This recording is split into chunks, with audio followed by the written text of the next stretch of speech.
Todas las mujeres tenéis un punto de inflexión en vuestra vida en el cual existe mayor predisposición a determinadas patologías. Es la llamada menopausia. Y en este vídeo te voy a hablar de 9 herramientas para que puedas abordar este punto de inflexión en tu vida. ¡Empezamos!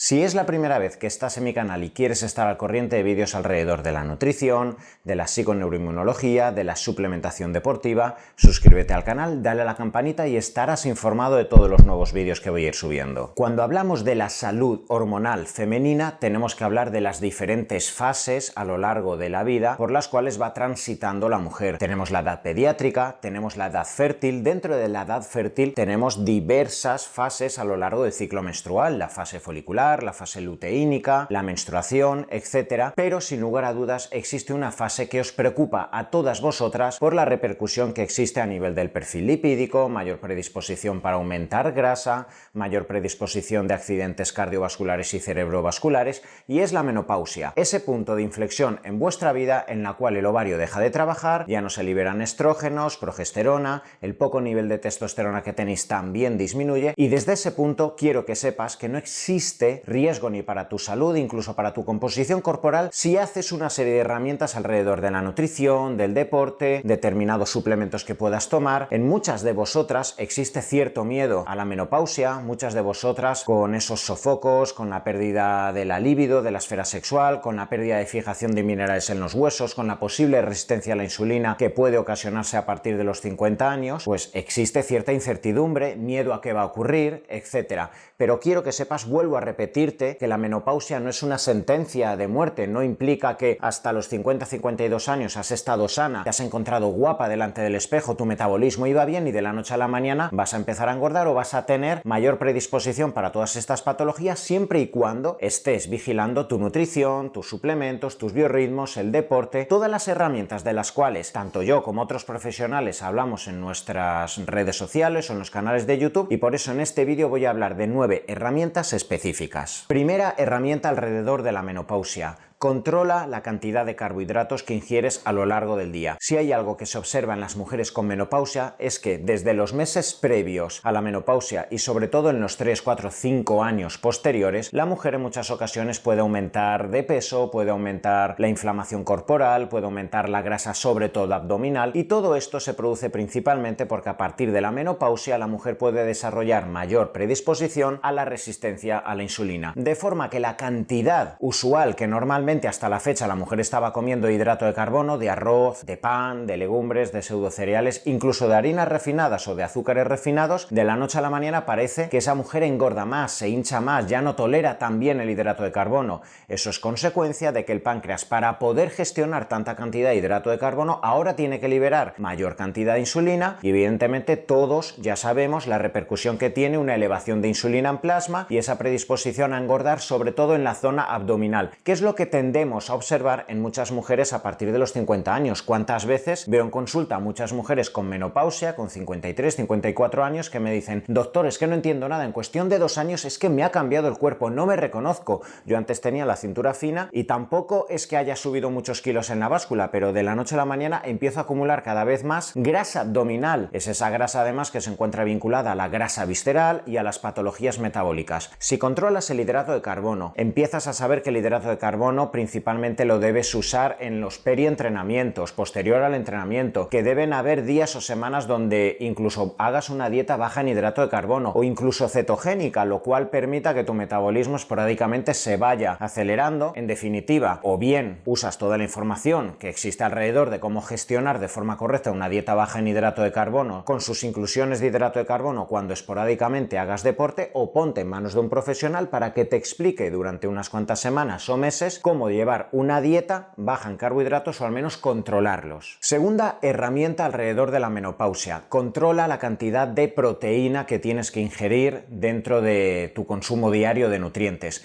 Te acabo de hablar de la importancia de gestionar el hidrato de carbono. Quizá a partir de los 50-55 años tienes que vigilar la cantidad del hidrato de carbono que usas para bajar las cantidades de insulina, pero a partir de los 50, 52, 55 años, y sobre todo si haces ese ejercicio que en tantas ocasiones recomendamos recomendamos para que tu musculatura se hipertrofie, para que no pierdas densidad ósea, etcétera, vas a necesitar incluso mayor cantidad de proteína de la que has ingerido hasta la fecha, de forma que entre 1,2-1,5 gramos de proteína por kilo al día perfectamente lo puedes consumir, incluso si haces deporte de pesas, CrossFit, y lo puedes hacer perfectamente a partir de los 50-55 años, vas a necesitar pues incluso un poquito más de 1,5, incluso llegando a 2 gramos por kilo al día esos días donde hagas un estímulo hipertrófico para favorecer ese mantenimiento de masa muscular, porque si tú mantienes tu masa muscular, tu tasa metabólica basal va a seguir alta, y es decir, la cantidad de calorías que vas a comer a lo largo del día va a seguir siendo eficiente, elevado, de forma que conforme vayan pasando los años tu metabolismo no tiene por qué mermar. Tercera herramienta alrededor de la menopausia: vigila la salud arterial. Esto es importantísimo. ¿Cuántas mujeres vemos a la edad de 40-45 años con infartos, con anginas de pecho, con arteriosclerosis, con patologías cardiovasculares? Muy pocas, porque esa salud ovárica que aún existe, esa liberación de estrógenos, de estriol, de progesterona, etcétera, está haciendo que vuestras arterias sigan estando elásticas. Eso está permitiendo que la mujer no tenga una predisposición a esas placas de arteriosclerosis, a esos trombos, a esos infartos, etcétera. Pero una vez la mujer transita la menopausia y empieza a perder esos estrógenos, las arterias empiezan a hacerse algo resistentes. ¿Y cómo vas a vigilar tu salud arterial? En primer lugar, con analíticas, donde puedas verificar el colesterol, el HDL, el LDL, estas fracciones de lipoproteínas que, más allá del colesterol, como molécula madre también nos van a dar información, pero vigila también tu nivel de triglicéridos, intentando que nunca estén por encima de 110, 120, y vigila igualmente dos marcadores: la proteína C ultrasensible, intentando que absolutamente nunca esté por encima de la franja máxima de laboratorio, y la homocisteína, intentando que nunca esté por encima de 12. Y una vez ya tenemos ese diagnóstico y quieres saber qué herramientas puedes usar para intentar que tus arterias siempre estén siendo jóvenes, elásticas y no exista esa predisposición a infartos, vamos a intentar vigilar todas las herramientas que giran alrededor de que no se desarrolle la grasa abdominal, que no se desarrolle un síndrome metabólico, por tanto esa vigilancia de los hidratos de carbono, esa vigilancia del consumo de proteínas, y también la vigilancia en cuanto al consumo de grasas insaturadas, sobre todo omega 3, que no exista un alto consumo de grasa saturada hidrogenada en forma de pasteles, de bollería industrial, etcétera, que es donde principalmente podemos encontrar un alto consumo de omega 6, lo cual puede generar un estado proinflamatorio a nivel de las arterias. Lo tienes que tener en cuenta. Ese omega 3 a partir del pescado azul, a partir del lino, de la chía, etcétera, te van a proporcionar esa salud cardiovascular. E igualmente, si quieres seguir protegiendo a tus arterias, puedes incluir incluso de 1 a 3 gramos del omega 3 DHA, y a muchas de las mujeres a partir de la menopausia, sobre todo previo a algún tipo de entrenamiento, ya sea aeróbico o anaeróbico, os recomiendo entre 2 y 4 gramos de citrulina malato, que va a actuar como un principio activo precursor de óxido nítrico, lo cual va a permitir que vuestras arterias se vasodilaten, y eso nos pueda prevenir sobre todo estados hipertensivos que también aumentan muchísimo a partir de los 50 años. Cuarta herramienta alrededor de la menopausia: el ejercicio. Y aquí, como siempre, te voy a hablar de la importancia del ejercicio aeróbico, que puede ser algo tan básico como esa recomendación que usualmente yo hago, que es salir a andar por las mañanas. Salir a andar por las mañanas te va a permitir, incluso si lo haces en ayunas, bajar tu glucosa, mejorar la sensibilidad a la insulina, hiperactivarte un poco a nivel tiroideo, liberando catecolaminas a nivel del sistema nervioso, facilitando un pequeño mayor foco cognitivo por la mañana, porque en ese estado hemos liberado esas catecolaminas o la dopamina. Pero por otro lado también necesitamos ese ejercicio anaeróbico que nos va a permitir fabricar masa muscular, hipertrofiar, que nos va a permitir, vuelvo a repetir, mantener esa tasa metabólica basal que nos permite indirectamente que sigas quemando las calorías de antaño, y gracias a esa hipertrofia vas a tener el mejor estímulo y la mejor herramienta para fijar minerales en tus huesos. Quinta herramienta alrededor de la menopausia: minerales. Y esto es fundamental. Conforme van pasando los años, en muchas ocasiones nuestro metabolismo puede ir fallando. La capacidad que tenemos de hacer biodisponibles a los macronutrientes puede ir fallando. Todas las reacciones enzimáticas en nuestro organismo a nivel celular,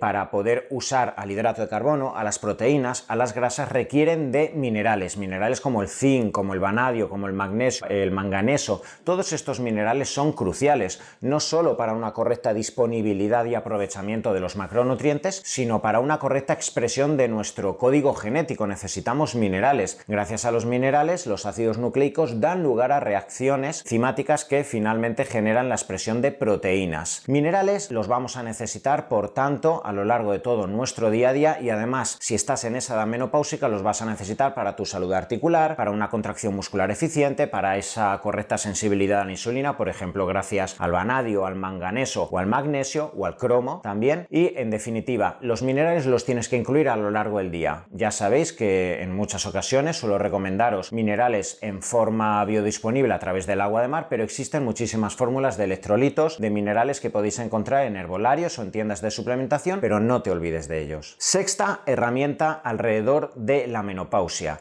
incluir suplementos dirigidos a mejorar la sensibilidad a la insulina. Y aquí hablaríamos de principios activos naturales como son la berberina y el ácido alfa-lipoico, y podríamos hablar, en caso de que tu médico ya te diga que estás desarrollando una prediabetes, que se observa una glucosa de 115, de 120, y además incluso existe un síndrome metabólico, porque aparte de existir una elevación de glucosa, de insulina, de hemoglobina glicada, también tienes esos triglicéridos elevados, tienes hipertensión, tienes esa grasa abdominal. En estos casos donde claramente existe un síndrome metabólico, habla con tu médico y coteja la posibilidad de usar la metformina u otro antidiabético. ¿Por qué es tan importante usar estos principios activos que pueden ayudarte a mejorar la sensibilidad a la insulina? Y esto no quiere decir que lo tengas que usar siempre, lo vas a usar siempre y cuando tu analítica y la sintomatología de la cual te acabo de hablar sea compatible con ese posible desarrollo del síndrome metabólico. Y una vez todo se haya normalizado, no tienes por qué usar ni el ácido alfa-lipoico, ni la berberina, ni el antidiabético que te haya mandado tu médico de cabecera o tu endocrino. Pero es importante saber que a partir de la menopausia, antes ya te he hablado de que existe mayor predisposición a que tus receptores a la insulina se empiecen a hacer inflexibles, que tu páncreas tenga que liberar mucha insulina, que como consecuencia empieces a acumular mayor cantidad de grasa en tus adipocitos viscerales, y que a partir de ahí se desarrollen todas las consecuencias asociadas al síndrome metabólico, a los infartos, a las patologías inflamatorias que a largo plazo pueden ocurrir en una mujer con menopausia. Pues basta simplemente, cuando se está desarrollando este síndrome metabólico, que quizá empieces por tu cuenta por ácido alfa-lipoico y berberina, pero si observas que no es controlable en analíticas esos niveles de glucosa, de colesterol, de triglicéridos, etcétera, hables con tu médico. Séptima herramienta alrededor de la menopausia: usar DHEA, dehidroepiandrosterona. Esta es una fórmula hormonal que sinceramente me está ayudando muchísimo para mujeres no solo en edad de menopausia, sino mujeres que a partir de los 40 o 42 años pueden arrastrar fatiga crónica, fibromialgias, síndromes autoinmunes, fatigas crónicas alrededor de la cápsula suprarrenal, donde la persona ya prácticamente no se puede exponer al estrés físico o emocional. Y cuando ya llegamos a esas fases de menopausia donde el ovario ya no libera nada de hormonas sexuales y donde la cápsula suprarrenal en muchas ocasiones no tiene capacidad para seguir enfrentándose al día a día, porque ¿qué te ocurre en muchas ocasiones? Has llegado a esa edad de 51, 52 años y hasta la fecha has sido un terremoto. Has sido una mujer que se ocupa de la familia, se ocupa del trabajo, tienes 2 trabajos, eres emprendedora, haces tu dieta, entrenas, quedas con tus amigos de forma social y eres una persona encantada de vivir, con una vida plena absolutamente en todos los aspectos, pero de la noche a la mañana te quedas sin estrógenos y tu organismo no sabe enfrentarse a todos los agentes del día a día físicos y emocionales. Te puedes quedar sin esas hormonas antiinflamatorias suprarrenales, y la DEA a mínima dosis, entre 20 y 40 miligramos al día, te puede funcionar muy bien para seguir enfrentándote a las situaciones de estrés. En este caso tendrás que hablar con tu médico de cabecera o con tu endocrino, con tu ginecólogo, para, tras observar tus niveles en analíticas sanguíneas, saber qué dosis idealmente debes tomar diariamente. Octava herramienta alrededor de la menopausia: suplementación natural que pueda compensar la sintomatología de la menopausia, principalmente los sofocos, esos sofocos que a muchas de vosotras nos dejan dormir, que hacen que en una simple reunión ejecutiva empieces a sudar, te pongas roja, te tengas que ir hasta de la vergüenza porque tienes taquicardia y no puedes ni hablar. Esto, por desgracia, puede causar hasta absentismo laboral en muchas mujeres que normalizaban absolutamente todo en su vida, eran capaces de enfrentarse al estrés, y de la noche a la mañana cualquier mínima cosa que interrumpa su vida les genera un sofoco, la liberación de adrenalina, se eleva su temperatura, empiezan a sudar, por la noche se despiertan 5, 6, 7, 8 veces con toda la cama llena de sudor, y la verdad es que es muy incómodo. Para estos casos tendríamos isoflavonas de soja, tendríamos tendríamos el trébol rojo, tendríamos la caléndula composta, tendríamos el complejo B. Las vitaminas B funcionan muy bien en estos casos de sofocos, también por su impacto a nivel de los vasos arteriales para evitar todos estos sofocos y la dilatación que da la rojez a nivel de la cara, a nivel de las manos, etc. E idealmente, para bajar un poco el estado de hiperactividad que en muchas ocasiones podemos observar el primero o el segundo año tras la menopausia, recurriríamos al 5-HTP, que sabéis que es un precursor de la serotonina, o a los concentrados de azafrán, que también nos permiten elevar las cantidades de serotonina a corto y medio plazo, lo cual va a permitir que ese sistema nervioso pueda relajarse, que puedas relativizar todas estas situaciones que pueden suponer estragos emocionales y que te pueden generar incluso ese absentismo laboral, incomodidad de quedar con la gente, rechazo social, etc. Al menos el primero o el segundo año tras la instauración de la menopausia, hasta que se pasen estos efectos vasomotores. Novena y última herramienta, la reposición hormonal. Y la dejo para último lugar porque siempre que te hablo de todas las herramientas alrededor de una patología, los fármacos o las terapias más químicas alopáticas las dejo para el final, porque de nada me va a servir en ningún tipo de patología que uses un fármaco a alta dosis, por beneficioso que aparentemente sea, si no haces tu nutrición de forma adecuada, si no entrenas, si no duermes, si no tomas incluso suplementos que evidentemente van a ser nuestra prioridad antes que recurrir a químicos. Absolutamente de nada nos van a servir estos fármacos. Pero una reposición hormonal en un entorno donde la mujer está haciendo su nutrición de forma coherente, está entrenando, está durmiendo, está gestionando sus emociones, también está tomando sus suplementos, está intentando mantener su salud ósea, evidentemente esa reposición de estradiol, de estriol, de progesterona, de testosterona nos va a ayudar muchísimo en todos los síntomas que ocurren a partir de la menopausia. Vas a tener mejor sensibilidad a la insulina, vas a tener mayor flexibilidad en tus arterias, mayor prevención de arteriosclerosis y de todos los eventos cardiovasculares y neurovasculares que pueden surgir a partir de la menopausia. Vas a encontrarte mejor emocionalmente, más estable. Esa libido y esa pérdida de apetito sexual que puede declinar de la noche a la mañana a partir de los 50-55 años se va a mantener. ¿Cuántas veces veo en consulta muchísimas mujeres con un drama emocional que están viviendo porque han tenido una vida sexual activa durante 20-30 años con su esposo y de la noche a la mañana lo rechazan porque no tienen absolutamente ningún tipo de esfera sexual activa, o como consecuencia de la pérdida de los estrógenos no pueden tener lubricación vaginal, lo cual ocasiona mucho trauma a nivel de su vagina cada vez que van a tener relaciones sexuales, porque evidentemente al no existir lubricación va a existir dolor, lo cual empieza a generar un conflicto emocional interno en la pareja que evidentemente genera muchos problemas en muchas mujeres que no entienden qué les está ocurriendo, genera problemas también en la pareja que no entiende lo que aparentemente para ellos es un rechazo, y nada más lejos de la realidad. No es un rechazo, simplemente existen cambios hormonales internos que no nos han explicado ni a los hombres ni a las mujeres, y de la noche a la mañana esto puede causar incluso rupturas emocionales, divorcios y muchos dramas familiares. Y he visto constantemente muchas mujeres que con la inclusión de geles de reposición de hormonas bioidénticas han recuperado su vida sexual, su vida emocional, y han recuperado de nuevo esa intimidad emocional con su pareja. En definitiva, bien usados los geles de hormonas, evidentemente hay que hacer unos análisis de sangre, hay que hacer análisis de orina de 24 horas para ver cómo están los metabolitos de estrógenos en sangre, etcétera, pero con las revisiones cada 6 meses, etcétera, por parte de tu endocrino, tu ginecólogo, etcétera, vas a tener la seguridad de reponer de nuevo esos niveles de estrógenos, de progesterona, de testosterona en tus concentraciones plasmáticas, tal y como los tenías a los 25, a los 30, a los 35 años, y esto te va a permitir tener una vida alargada en el tiempo, pero sobre todo una vida con calidad. Hablar de medicina implica hablar de la medicina que va dirigida a prevenir patologías, la medicina que va dirigida a intentar que cualquier tipo de patología aguda no acabe causando mucha sintomatología o la muerte de un paciente, pero la medicina también debe ser todo el conjunto de herramientas que van dirigidas a mejorar la calidad de vida. Y cuando hablamos de esa calidad de vida tenemos que hablar de todas las mujeres que pasan por esa transición que es la menopausia, que mal gestionada puede dar muchos problemas a nivel cardiovascular, a nivel inmune, a nivel metabólico, a nivel estético, a nivel emocional, pero bien gestionada puede ser incluso una oportunidad de redespertar emocional, de autoestima, de líbido, de potenciales que hasta la fecha la mujer no se ha permitido a sí misma. Si eres una mujer con menopausia, te he estado hablando de 9 herramientas que te interesan para que tu calidad de vida mejore. Si te ha gustado este vídeo y quieres estar al corriente de vídeos alrededor de la nutrición, de la psiconeuroinmunología, de la endocrinología, suscríbete al canal, dale a la campanita y en el siguiente vídeo te espero.